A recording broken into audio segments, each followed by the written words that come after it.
현지 시간 목요일 뉴욕 증시가 고용지표 강세 확인 속에 상승 마감했습니다. 미국의 실업보험 청구 건수가 팬데믹 이후 최저치를 또 경신했습니다. 미국의 4월 경기 선행지수가 1.6% 상승하면서 팬데믹 전 수준을 회복했습니다. 미국 재무부가 글로벌 법인세를 최저 15%로 제한했습니다. 미국이 1만 달러 이상의 가상화폐 거래와 관련해 신고 의무화 방침을 밝혔습니다. 폴 크루그먼은 비트코인이 사이비 종교라고 비판했습니다. 포드 CEO는 전기차 투자를 미룬다면 중국에 뒤처질 것이라고 지적했습니다. 이스라엘과 하마스가 가자지구 휴전에 합의했습니다.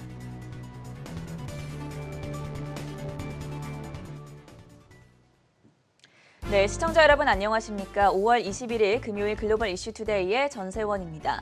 30분 전에 마감한 현지 시간 목요일 뉴욕 증시 나흘 만에 반등에 성공했습니다. 고용 지표가 강하게 나왔고 여기에 오늘 팡을 비롯한 테슬라까지 강세를 기록해주면서 나스닥 지수가 가장 큰 폭으로 올랐고요. 다우 지수도 180포인트 넘게 상승했습니다. 먼저 자세한 글로벌 마감 시황과 특징적인 종목들 확인해 보시죠. 박찬희 외신캐스터가 준비하고 있습니다.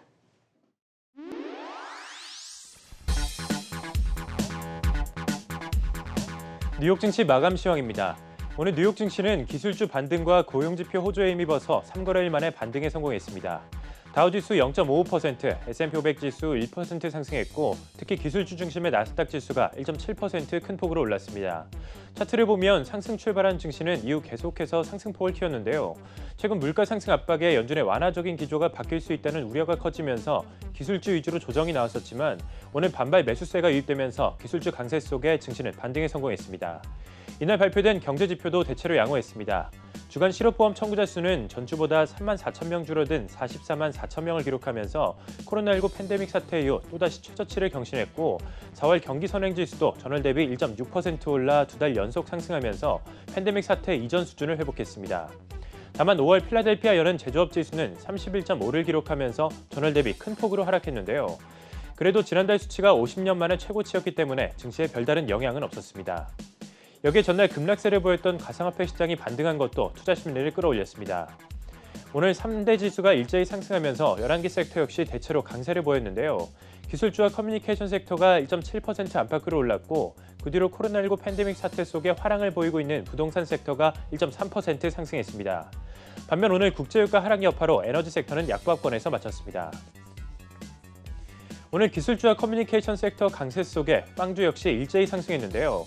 애플과 넷플릭스가 2% 넘게 올랐고 페이스북과 구글은 1%대 그리고 아마존이 0.5% 상승했습니다. 이어서 오늘장 특징주 살펴보겠습니다. 오늘 유통업체 콜스가 개장 전에 실적을 발표했는데요. 경제재개 기대감에 힘입어 주당 순이익과 매출 모두 예상치를 웃도는 호실적을 발표했지만 투자자들이 향후 경제재개 기대감이 더 이상 반영되지 않을 것으로 보고 차익 실현에 나서면서 오늘장 10% 급락했습니다.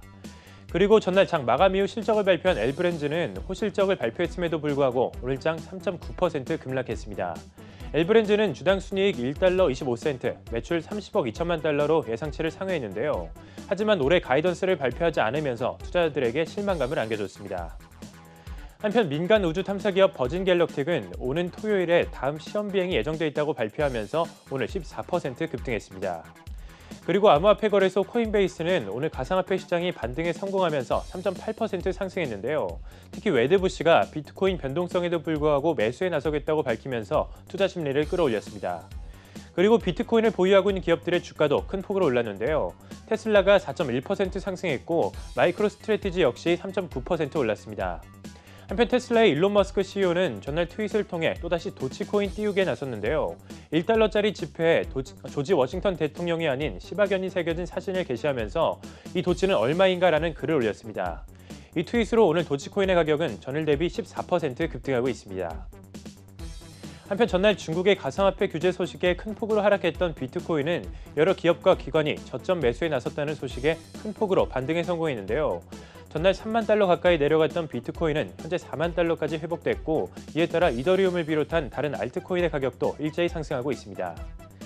유럽으로 넘어가 보도록 하겠습니다.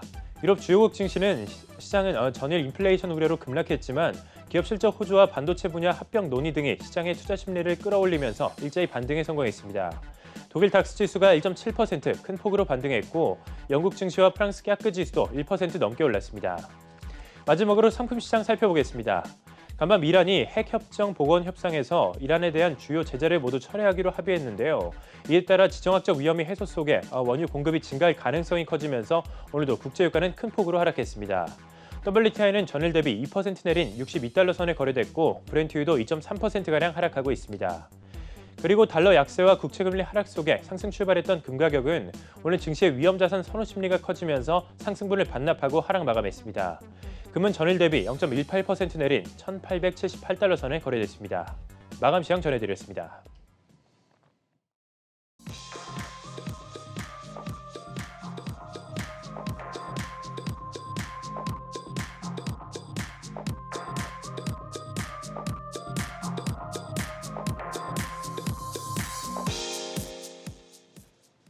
세계 각국의 이슈로 투자자의 든든한 하루를 보장해드리는 글로벌 이슈 투데이 시간입니다. 현재 시간 목요일 뉴욕 증시에 어떤 영향을 미쳤을 뉴스들 바로 확인해 보도록 하겠습니다.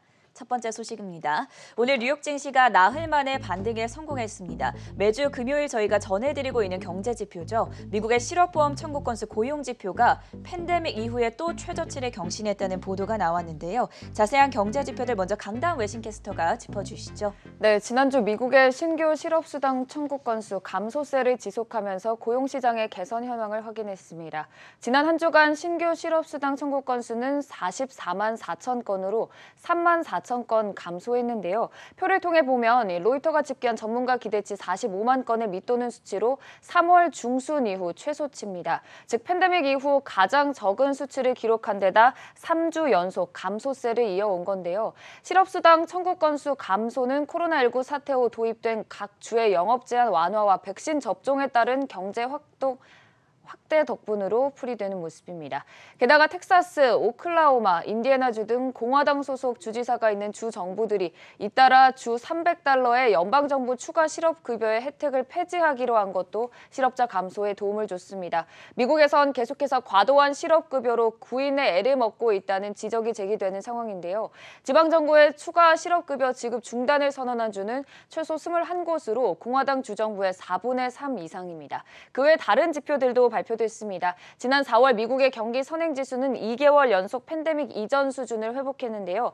화면에 보면 4월 미국의 경기 선행지수 전월보다 1.6% 오른 113.3을 기록했습니다. 예상치 1.4%도 상회하는 모습이었습니다. 컨퍼런스 보드의 오질 드림 디렉터는 2분기 시작인 4월의 월간으로 크게 높아지면서 미국의 선행지수는 이제 코로나19 위축에서 완전히 회복했다며 이전 고점을 상회했고 2020년 1월 팬데믹 시작점에 도달했다고 말했습니다. 또 고용과 생산이 아직 팬데믹 이전 수준으로 회복되지 않았지만 미국 경기 선행지수는 경제 상승세가 지속하면서 성장률이 단기적으로 가속할 수 있다고 시사한다는 점을 설명했습니다. 또 이번 수치에 기반해서 2분기 미국의 실질 국내 총생산 GDP 성장률은 연을 8에서 9%, 올해 예상률은 6.4%에 이를 수 있다고 전망하는 모습이었습니다. 다만 마지막으로 이 5월 필라델피아 연방준비은행 관할 지역의 제조업 활동은 예상보다 둔화했는데요. 필라델피아 연은에 따르면 5월 필라델피아 연은 제조업 지수는 전월 50.2에서 31.5로 큰 폭으로 하락했습니다. 지난달 수치는 거의 50년 만에 최고치였지만 이번엔 월가 예상치 40.5보다도 낮은 모습 확인할 수 있었습니다. 밤사이 발표됐던 미국의 다양한 경제 지표들 전해드렸고요. 두 번째 뉴스로 넘어가 보겠습니다. 오늘도 역시나 가상화폐 시장의 변동성이 커 보입니다. 어제 중국에 이어서 미국 당국마저 가상자산에 칼을 빼들었는데요.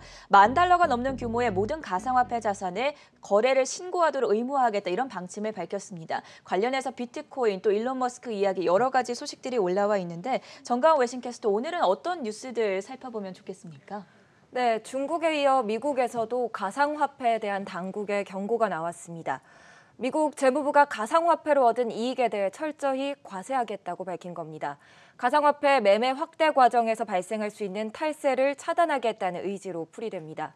미국 재무부는 현지 시간 20일 1만 달러 이상의 모든 가상화폐 거래에 대해 국세청에 보고해야 한다는 지침을 발표했습니다. 재무부는 특히 가상화폐가 탈세를 포함한 불법 활동을 광범위하게 유발하고 있어 문제를 야기하고 있다고 지적했는데요. 미국 국세청은 작년부터 미국 개인들에게 가상화폐로 매매로 얻은 자본의 이득에 대해 과세를 하고 있었는데 관련한 정책이 좀 더 촘촘해질 전망입니다. 재무부의 방침이 발표되며 비트코인 가격은 하루 전 폭락 후 이어오던 반등폭을 줄이고 있습니다. 이날 비트코인은 오전 중 42,000달러에 거래됐지만 재무부 발표 이후 39,000달러대로 하락했습니다. 한편 테슬라 CEO 일론 머스크 트윗에 또 한 번 도지코인 가격이 출렁이기도 했습니다. 머스크는 20일 사이버 킹이라는 문구가 있고 또 조지 워싱턴 초상화가 아닌 시바견이 그려져 있는 1달러 지폐 이미지를 트위터에 게재했습니다. 이후 저 도지는 얼마인가라는 글을 올리며 도지 가격이 1달러까지 오를 수 있다는 의미로 해석하게 유도한 겁니다. 이와 같은 머스크의 트윗 후 4분 만에 도지코인 가격은 15% 치솟기도 했습니다. 이어서 미국 연방준비제도에서도 가상화폐 관련한 소식이 전해졌습니다. 미국 연준이 자체 디지털 화폐 개발을 위해 노력을 하고 있으며 올 여름 이에 대한 연구 논문을 내겠다고 발표한 겁니다. 파월 연준 의장은 중앙은행 디지털 화폐 CBDC는 현금 달러화를 대체할 수는 없지만 보조적인 작용을 할 수 있다고 강조하고 미 연준이 중앙은행 디지털 화폐 발행 표준과 관련해 중요한 역할을 하게 될 것이라고 덧붙였습니다. 네, 요동치는 코인 시장 상황 알아봤는데요. 현재 비트코인은 5% 정도 올라 4만 달러 선에, 또 도지코인은 14% 정도 올라 거래되고 있는 상황입니다. 오늘 새벽에 나왔던 속보 소식까지 짚어봤습니다. 파월 연준 의장이 디지털 화폐에 대해서 연구 중이고 올 여름 내에 관련 사항 논문을 발표할 예정이라는 점 전해드렸고요. 다음 뉴스로 넘어가 보시죠. 얼마 전에도 계속해서 전해드렸었지만 캐시우드의 아크 인베스트먼트마저 손절했던 버진 갤럭틱의 주가가 오랜만에 14%나 급등을 했습니다. 호재 소식이 나왔는데요. 강다은 캐스터, 어떤 이슈들이 나왔습니까? 네, 새로운 시험 우주 비행 일정을 제시하면서 급등한 건데요. 장중에 20% 넘게 강하게 오르기도 했지만 종가 기준으로는 14% 상승 마감했습니다. 버진 갤럭틱은 상세한 검사, 철저한 분석을 통해서 우주선 무선 2부의 마모 문제를 해결했고 오는 20일 시험 우주 비행을 진행할 것이라고 밝혔습니다. 사실 지난 10일 버진 갤럭틱은 1분기 실적을 발표하면서 당초 이번 달로 예정된 모선 2부의 시험 우주 비행 일정을 연기한 바 있는데요. 모선을 이용한 발사 방식을 통해서 준궤도 구간의 무중력 체험 관광 사업을 추진 중인 버진 갤럭틱, 지난해 12월에 시험 우주 비행을 전자파 장애로 취소했고 이후 2월로 시험 비행 일정을 제시했지만 이마저도 5월로 다시 한번 연기한 바 있습니다. 사실 캐시우드 우스탐사와 혁신 그리고 ARKX ETF가 우주여행에서 버진 갤럭틱의 주식 29만 3,962주를 매각했다고도 최근에 보도된 바 있는데요. 이에 따라서 버진 갤럭틱은 ARKX 비중 중 가장 낮은 비중인 0.02%를 차지하고 있는 상황입니다. 하지만 다시금 이렇게 시험 비행을 재개한다는 소식과 함께 오늘 급등했다는 소식 먼저 전해드리고요. 한편 또 제프 베이조스가 설립한 우주 개발 업체 블루 오리진에 의한 첫 유인 비행 좌석의 온라인 경매 지난 5일 시작돼서 현재 31억까지 상승하는 모습 보여주고 있습니다. 화면을 통해 보면 우주 비행은 닐 암스트롱이 달에 착륙한 기념일인 7월 20일로 예정돼 있고요. 블루 오리진 우주선 유세퍼드의 관광 비행은 우주 공간과 대기권의 경계선으로 알려진 고도 약 100km의 카르만 라인까지 승객을 실어 나르는 서브 오피탈, 즉 준궤도 비행입니다. 우주선은 한 번에 6명을 태울 수 있고 좌석은 모두 창밖을 내다볼 수 있는 배치고요. 승객들은 약 10분간 무중력 상태를 거친 뒤에 다시 지상으로 돌아오는 코스인데요. 탑승객이 누구인지는 아직 발표되지 않았고 향후 티켓 판매 가격에 대해 블루 오리진은 정보를 공개하지는 않았지만 최저 50만 달러 정도로 예상되고 있는 상황입니다. 일단 다음 달 10일 2차 입찰 절차를 마무리한 뒤에 이틀간 12일 온라인 생중계 경매 방식으로 최종 낙찰자를 정할 예정입니다. 이와 관련해서 또 우주 관련주들 주가 확인해 보도록 할 텐데요. 버진 갤럭틱 19달러 선에서 움직이는 모습 확인할 수 있고요. ARKX 같은 경우에는 20달러에 상장을 했었는데 현재 19달러로 종가 마무리한 점 확인할 수 있습니다. 네, 우주 관련 기업들 그리고 ETF 주가까지 전해드렸고요. 마지막 뉴스 확인해 보도록 하겠습니다. 자, 유럽연합 2024년까지 에어택시를 상용화할 것이다라는 보도가 나왔습니다. 에어택시 관련해서는 국내 기업들도 많은 관심을 쏟고 있는 주제인데 이 사안도 함께 전해주시죠. 네, 최근 들어서 국내에서 이 에어택시 관련주들의 강세가 돋보이기도 했는데요. 이제 하늘에 나른 미래의 교통수단이죠. 에어택시가 이르면 오는 2024년에 유럽에서 상용화될 것이란 전망이 나왔습니다. 유럽항공안전청의 패트릭 카이 청장이 전기 추진의 에어택시가 오는 2024년 혹은 2025년에 상용화가 승인할 수 있다고 말했는데요. 우선 택배 등 소형 화물 운송이 상용화되고 여객 운송은 추후에 상용화할 것이라며 자율주행 드론 상용화는 최소 5년이 더 걸릴 것이라고도 덧붙였습니다. 카이 청장은 이제 막 관련 기업들과 무인 비행에 대해 논의하기 시작했다며 향후 미국의 연방항공청 등 해외 당국과도 조율해 나가는 작업을 하고 있다고 덧붙였는데요. 일단 이 에어택시는 수직으로 이착륙하고 이동이 빠르다는 점에서 미래의 교통수단으로도 각광받는 상황입니다. 6개 유럽 주요 도시 시민 4천여 명의 도심 에어 교통수단과 관련한 설문조사를 벌인 결과 무려 83%가 이 에어택시를 상용화에 긍정적으로 평가했다는 점 확인할 수 있고요. 다만 에어택시의 경우에는 도심 내 비행하는 새로운 교통수단인 만큼 높은 수준의 안전기준이 마련돼야 한다는 지적도 나오는 상황입니다. 이와 관련한 주가 흐름 마지막으로 확인해 보도록 할 텐데요. 이항 같은 경우에도 대표적인 드론 관련주로도 많이 알려진 종목이죠. 22달러 선에서 마무리 지으면서 3% 상승 마감했었고요. AG 이글 같은 경우에도 1.6% 상승한 모습 확인할 수 있습니다. 네, 나흘 만에 반등에 성공한 뉴욕 증시에 가장 영향을 많이 미쳤던 이슈들 중심으로 전해드렸고요. 지금까지 강다은 그리고 전가은 외신캐스터와 함께했습니다. 수고하셨습니다.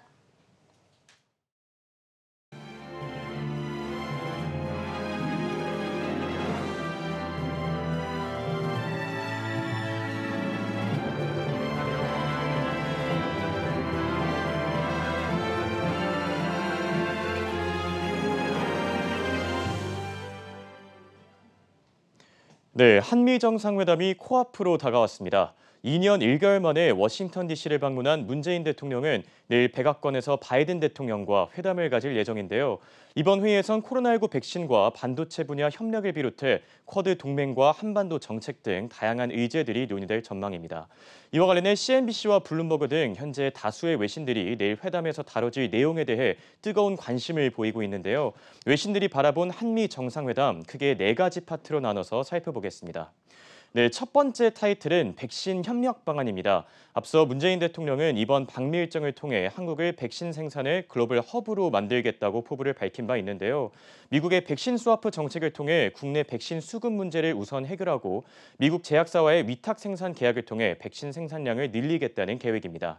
이에 대해 니케이 신문은 The key, however, is what it can give to the U.S. 이 문제의 핵심은 문재인 대통령이 미국에게 무엇을 줄 수 있을지에 달려 있다면서 He may offer to have South Korea join working groups of Quad. 바이든 대통령이 이번 협상 과정에서 한국이 부분적으로 쿼드에 참여하도록 요구할 수 있을 거라고 전했습니다. 또 현재 한국이 다른 선진국들에 비해 느린 접종량을 보이고 있는 만큼 이번 회담에서 백신을 받기 위해 한국이 제시해야 할 카드가 있을 거라고 덧붙였습니다. 네, 두 번째 의제는 반도체와 배터리 산업의 협력 강화입니다. 이번 회담에서는 반도체 분야에 대한 대미 투자 계획도 공개될 전망인데요.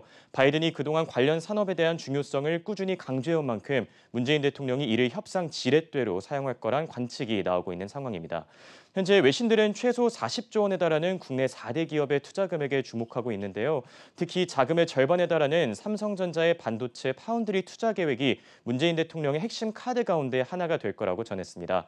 현재 삼성 외에도 현대자동차가 로보틱스와 자율주행 사업에 약 8조 원, 또 LG 에너지 솔루션이 2025년까지 5조 원가량의 투자 계획을 밝혔는데요. 블룸버그 통신은 반도체 투자에 대한 제스처로 이번 방미 일정 속에서 문재인 대통령이 아틀란타에 위치한 SK이노베이션 공장을 방문할 가능성이 높다고 전했습니다. 한편 이와 관련해 캠벨 미국 조정관 역시 긍정적인 의사를 밝혔는데요. 로이터 통신에 따르면 캠벨 조정관은 반도체 협력과 관련한 질문에 대해 미국과 한국은 모두 기술에서 세계를 선도하는 국가들이라면서 이번 정상회담을 통해 선진 기술의 협력 강화가 이루어질 것이라고 전했습니다. 네, 이어서 세 번째 주제 살펴보겠습니다. 세 번째 주제는 한반도 정책입니다. 지난달 큰 틀이 공개된 바이든 행정부의 새로운 대북 정책은 A Calibrated Practical Approach, 잘 조정된 실용적 접근이라는 표현이 나왔는데요. 북한이 핵폐기를 진전시킬 경우에 미국의 대북 제재도 단계적으로 해제할 수 있다는 시사점이 제공된 셈입니다. 이에 대해 블룸버그 통신도 비슷한 의견을 제시했는데요. In what might be a conciliatory gesture, 유화적인 제스처, 메시지의 한 방법으로서 the Biden administration appears willing to accede to a denuclearization agreement.